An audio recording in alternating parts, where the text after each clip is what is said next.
बानी ने कहा, दौलत के लिए साहिल ने उससे प्यार का नाटक किया, पर उसके पास दौलत तो है ही नहीं, यहाँ तक कि उसकी मॉडलिंग आइडेंटिफिकेशन डॉक्यूमेंट तक में बैंड लगा है, तो फिर उसकी दौलत। मुझसे बानी से इस बारे में बात करनी होगी।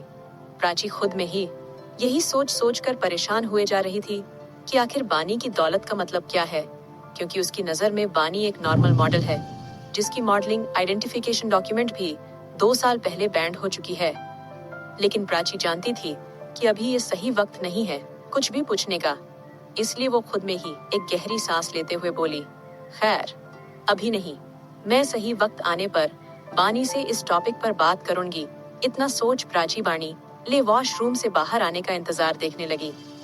कुछ ही पल में बानी वॉशरूम से बाहर आई।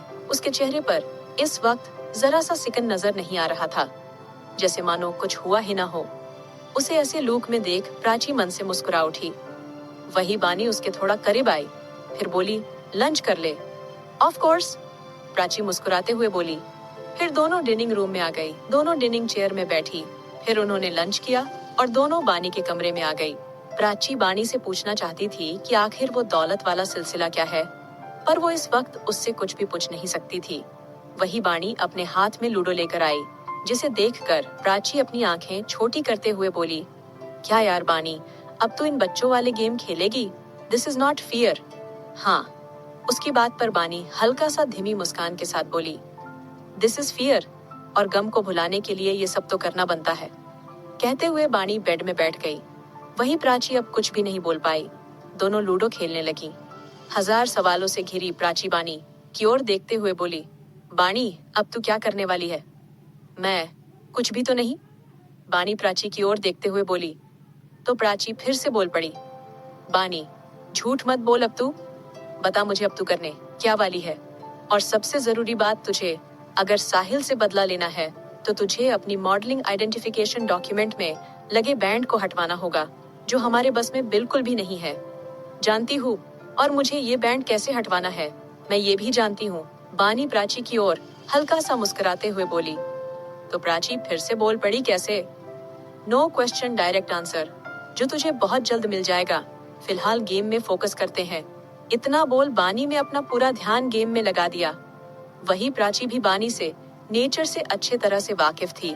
वो भी कुछ नहीं बोली और दोनों अपना पूरा ध्यान गेम में देने लगे। ऐसे ही शाम हो गई। इधर हॉस्पिटल से साहिल अब इशिका को डिस्चार्ज दिलाकर वापस उसे इशिका के घर ले आया था। इशिका को फ्रेश होना था, लेकिन अभी वो साहिल की नजर में बहुत कमजोर थी, जिसके अंदर अभी चलने फिरने की बिल्कुल भी ताकत नहीं थी वो।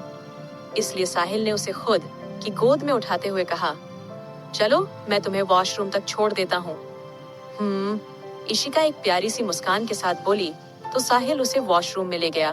उसने उसे नीचे जमीन में उतारा और फिर बोला, तुम फ्रेश हो जाओ, मैं यही हूँ। ओह ही बेबी, तुम मेरा कितना ख्याल रखते हो। You are such a so sweet, इतना बोल। इशिका साहिल के सीने से लग गई। वही साहिल बस मुस्कुराए जा रहा था। कुछ देर में इशिका फ्रेश हो गई, फिर दोनों कमरे में आ गए। बेबी, तुम आज रात मेरे पास रुकोगे ना? देखो, मेरी तबीयत बिल्कुल भी ठीक नहीं है। इशिका साहिल के सामने दुनिया की सबसे मासूम लड़की बनते हुए ये सब नाटक कर रही थी। वही साहिल भी उसे खुद के सीने में छिपाते हुए बोला, यस बेबी, मैं तुम्हें छोड़कर कहाँ जा सकता हूँ, मैं तो हमेशा तुम्हारे पास हूँ। इशिका के चेहरे पर इस वक्त देखने लायक खुशी थी। होती भी क्यों माँ। अब साहिल जो उसके पास था, बानी के पास नहीं था। आज उसने बानी से उसकी शादी नहीं होने दी थी। और तो और साहिल को उसके इस झूठे नाटक पर जरा सा शक भी नहीं हुआ था। इधर बानी और प्राची रेडी होकर ईगल क्लब के लिए निकल गई।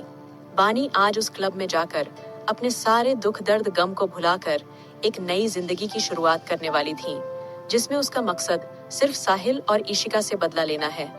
दोनों ईगल क्लब पहुंची। जैसे ही उन दोनों ने क्लब में एंट्री ली, सबकी सांसें थमने लगी। सिर्फ उन्हें देखकर हर तरफ जैसे एक कोहराम सा मच गया। उनकी खूबसूरती को देखकर सबके जुबान में इस वक्त बस एक ही शब्द था, कोई कैसे इतना खूबसूरत हो सकता है? लेकिन हो सकता है, क्यों नहीं हो सकता है। व्हाइट स्लीवलेस क्रॉप टॉप में व्हाइट हील्स पहने बानी किसी हॉट अप्सरा से कम नहीं लग रही थी।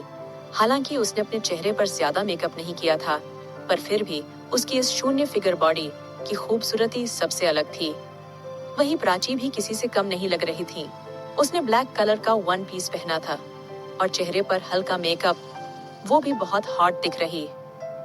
उन दोनों को देखकर वहां मौजूद सभी लड़कों के शरीर से एक अलग ही हिट निकल रही थी। वहीं उन्हें देखकर लड़कियों के शरीर से जलन वाली हिट निकल रही थी। दोनों बार काउंटर पर पहुंची बानी ने बार काउंटर वाले वेटर से कहा, 2 ग्लास वाइन प्लीज। बानी की बात सुन जहां एक तरफ वेटर वाइन बनाने लगा, तो वहीं प्राची हैरान थी बानी को वाइन का ऑर्डर देता देख के, क्योंकि आज से पहले बानी में कभी शराब को हाथ भी नहीं लगाया है, लेकिन आज वो खुद वाइन पीने के लिए आगे हो रही है। बानी टू वाइन पिएगी, such a funny jokes. Prachi Bani को हल्का सा घुरते हुए बोली, तो बानी बोल पड़ी, इट्स अ नॉर्मल यार, और आज सिर्फ और सिर्फ fun, no question no answer. इतना कहते हुए बानी ने एक वाइन की ग्लास अपने हाथ में ले लिया, फिर दूसरा ग्लास प्राची की ओर बढ़ा दिया। अब प्राची भी कुछ नहीं बोली और वही प्राची भी सब कुछ नेवर माइंड करके मस्त ड्रिंक करने लगी। ऐसे ही दोनों अपने गम भरी मस्ती कर रहे थे। उन्होंने डांस किया। बानी नशे में पूरी तरह से टली हो चुकी थी। उसको संभालना प्राची के लिए अब मुश्किल होता जा रहा था। बानी संभाल खुद को यार, प्राची को संभालते हुए बोली। वही बानी के जुबान पर इस वक्त बस एक ही बात थी, साहिल ने मुझे धोखा दिया है, मैं उसे तबाह कर दूंगी। तबाह? वही प्राची जिसने बहुत मुश्किल से बानी को संभालते हुए कार के पैसेंजर सीट में बैठाती है और खुद ड्राइविंग सीट में बैठ जाती है। बानी अब नशे के कारण बेहोश हो चुकी थी, जिसके कारण अब उसे संभालना प्राची के बस के बाहर हो रहा था। लेकिन उसने फिर भी बड़े ही मुश्किल से बानी को उसके बेड में लेटाया और खुद अपने घर ले लिए निकल गए। ऐसे ही 2 से 3 दिन बीत गए। सुबह सुबह बानी की जब आंख खुली तो इसके कान में उसके फोन की रिंग सुनाई देने लगी। बानी कसमसाती आंखों से उठी तो उसने देखा कि साहिल का फोन है। इस वक्त वो उससे बात करने के मूड में बिल्कुल नहीं थी। उसने कॉल पिक नहीं किया तो फिर से कॉल आया। इस बार बानी ने कॉल पिक कर लिया। उधर से आवाज आई, बानी ये सब क्या तमाशा है? मैं जब भी तुम्हें कॉल करता हूँ तुम कॉल कट कर देती हो, चल क्या रहा है तुम्हारे दिमाग में इस वक्त? साहिल की आवाज सुनकर ही पता चल रहा था कि वो इस वक्त गुस्से में है, लेकिन बानी भी अब उसकी एक नहीं सुनने वाली थी। वो भी उसके टोन से टोन मिलाते हुए बोली, माइंड योर लैंग्वेज साहिल, मैं एक मॉडल हूँ, तुम्हारी कोई मेड नहीं। जो तुम चाहो मुझ पर रोब जमा कर चले जाओ। आज सुबह सुबह साहिल की वजह से बानी का दिन खराब हो चुका था। वही साहिल जो बानी की ऐसी रोबदार बातें सुन अंदर ही अंदर गुस्से की ज्वाला में जले जा रहा था, लेकिन वो चाहकर भी बानी पर ज्यादा रोब नहीं झाड़ सकता था, क्योंकि वो जानता था कि बानी उस ताले की चाबी है जो उसकी पूरी जिंदगी बदल सकती है। आज के लिए बस इतना ही।